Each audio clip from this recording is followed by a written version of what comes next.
mooy jour bi nga xamante ni ci la fédération bi dakkee jamono doxaat ba économie ak réalité géographique boolewaat ñu muy ñaar réew yoo xamante ne ni même bu dee sur le plan politique tàggoon nañu ci ay jamono ci wàllug taarix de toute manière leurs destins sont liés mais balaa ñu dugg ci aspect yooyu yëpp dama bëgg a góor a ñu ñëwaat rek ci aspect bi nga xamante ne ni bu am solo parce que dama bëgg ñu taxaw ci camion bi camion problème la du problème am na problème tey jii à part problème yi ngeen di jànkonteel bu ñu ñëwee ci wàllu camion bi si boppam ana lan moo waral accident yombaleen ñoom camion yi au plan technique. xam nga Jaxate da nga maa invité fii ci actualité. boo ma bëgg a dugale ci accident kese yem ca dama ko dul nangu ñun dañoo am ay problème te problème bi il faut que ñu wax ko utal koy solution. tamit góor loolu la wax léegi non yow yaa xaar ma wax la. dama ni man mi la invité dama chapitré émission bi. waaw mais man tamit dafa am loo xam ne lii déglu ma rek waxal ba pare. boo bëggee wax li nga bëgg a wax lépp. waxuma li ma bëgg a wax de. waaw déglu mais dafa am ay priorité ci ñun c'est priorité di nga wax waaye dama bëgg ñu topp ponk par ponk rek bu ko defee mu gën a leer si bopp askan wi yow nga gën a mën a wax li nga bëgg a wax. non ki am problème toog ci télé bi déglu may leader am muy defe na problème la lay wax. mais góor le débat est organisé aussi c'est organisé. donc s'il vous plaît ñu tàmbali rek ci li nga xamante ne nii moom laa laaj. muy lan après mën nañu wax si yeneen aspects yi dinañ si wax. ne vous inquiétez pas mooy lan moo tax sur le plan technique parce que loolu da leen interpeller aussi en tant que acteur camions yi di impliqué très très souvent ci wàllu accident yan facteur ngeen si identifier parce que bu fekkente ne lu ni mel am na du ñàkk ba amal ngeen si njàngat. pour mën si indi saafara justement. oui d'accord xam nga technicien yaa ngi fi muy ministère des transports muy les sapeurs ñi nga xam te ñoo gérer banque bi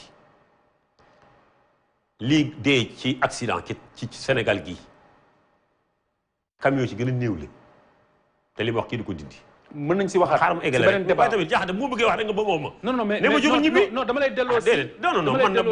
man daal saa bu bëggee wax rek ba moom ma. non mais dama lay delloo si ne ma jógal ñibbi. non boo bëggee mën nañ créer beneen débat ci accident yi Sénégal aujourd'hui on parle des camions. waaye mais man tamit ci accident bi laa nekk nag da nga bàyyi ma wax nag bu duggee Mali nga ne ma noonu waxuma nga waxal ma accident bu nekkee ci waxtaan nga ne ma noonu mayaat mi. il faut may recadrer il faut ñuy recadrer. waaye léegi wax ma la laa war a wax. li nga war a wax kay du ma la ko wax dama lay laaj nga tontu si laaj bi waa acca koy dama ne waaw accident oui bu dee dañ koy compter te na at mi téeméeri ni dee na ci Sénégal laa wax jombul camion fukk la ci rey te li wax dama ko ñemee wax. très bien ok alors sama question mooy mais nag gis benn dong dafa ëpp mais buñ jàppee di ko wax noonu day mel ni li dee ci Sénégal yëpp ay camion ñoo leen rey dama ne. ce soir on parle des camions boo bëggee beneen jour ñu wax si les yeneen taxi yeeg yeneen yi. waaw mais ci man ba léegi génnuma ci camion di. waaw acca ba léegi génnuma ci camion di. mais damay wax loo xam ne li nit du ko dindi. non da ngay justifier affaire bi. damay wax loo xam ne nit du ko dindi laa wax dama ne. ñëpp a ngi may dégg.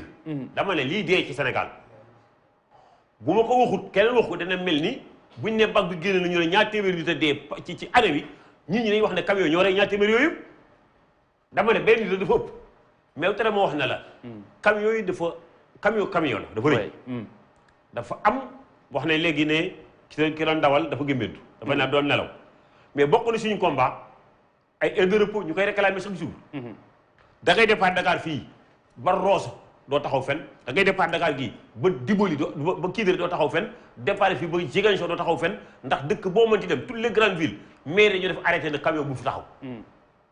waa ab dëkk nag bu fekkee oto du fa taxaw oto yi dañ ba ci digg àll ba dafa taxaw day war a aménager ay heures de repos. oui oto boo wax li bu fay dawee egg na fi comme soxna si wax léegi am na fool boo yee daa war a dugg. très bien oto ba noppalu chauffeur ba noppalu bu ngeen nelaw.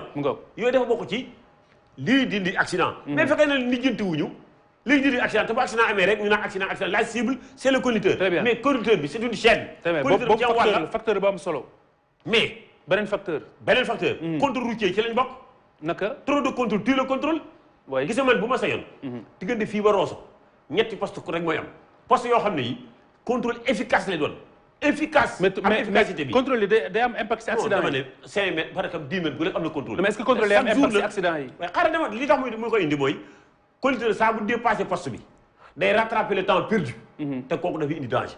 wàññi poste yi mu am poste de contrôle efficace moo gën loolu lépp fii ba kii dara 3 postes cee doy poste yoo xam ne yi dama ne caaxaan du ci am ci poste yi ci ñun ak ci ñoom dëgg la moo fay am dëgg ñun la lañ soxla ñun ñu def dëgg ñoom ñu def dëgg ku nekku ci yoon nañ lay teg ci yoon ndawal buur bu nekku ci yoon nañ ko teg ci yoon mais ñun bu ñu nekku ci yoon nañu teg ci yoon nit ñi am sécurité mais junni poste yoo xam ne yi amul benn njariñ perdre temps di fi yam nit ñi nelaw war a dem foo war a def 5 heures de temps nga def 15 heures de temps d'accord beneen facteur mën naa indi accident beneen facteur wala accident comme li gouverneur wax grande ville yi ñu fexe ba oto yi ñu pivoté leen ñu génn dëkk bi ñu def contournement parce que nit ñi dawatuñu oto léegi nit ñi moom dawatuñu oto dawatam camion lii téye oto bu ndaw téewul camion man nag yoruma syndicat camion syndicat transport routier laa yore taxi yaag camion yaag njaga njaay ak bus yooyu yëpp mais actualité bi li ñu indi ci wàllu camion moo tax may tudd rek camion mais dama wax ne la kon on est d'accord maintenant waaw d'accord voilà, il faut que ñu jox chance ñuy dawal oto yi ñu nappalu seen condition baax du raison nag